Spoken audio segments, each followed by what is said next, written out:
खानपुर महर में इंतजामिया पारां लॻायल स्टॉल तां सस्तो अटो न मिलण तौरे गैर मयारी अटो न ॾियण ख़िलाफ़ गरीब तबके जूं औरतूं तौरे मर्द रोड ते निकिरी आया। सस्तो अटो न मिलण ख़िलाफ़ एहतिजाजी मुज़ाहिरो ऐं धरनो। इंतजामिया ख़िलाफ़ नारेबाज़ी। खानपुर में सस्तो अटो स्टॉल तां न मिलण ख़िलाफ़ गरीब औरतुनि तौरे मर्द रोड ते निकिरी आया। रहवासियुनि जो मुख़्तियार ऑफिस आॾो एहतिजाजी मुज़ाहिरो करे धरनो हयो वियो।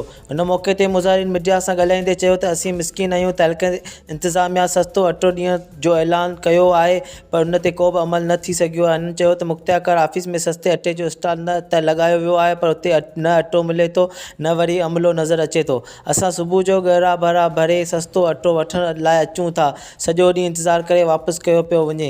जेकॾहिं कॾहिं अटो बि मिले थो त उहो एतिरी गैर मयारी आहे जो खाइण जहिड़ो न आहे। हिननि इल्ज़ाम हयो त मुख़्तियार ख़ानगर यासीन शेख रुॻो मनपसंदि माण्हुनि खे घुराए उन खे अटो ॾिए थो। ग़रीबनि खे रुॻो ठला दिलासा ॾेई हथे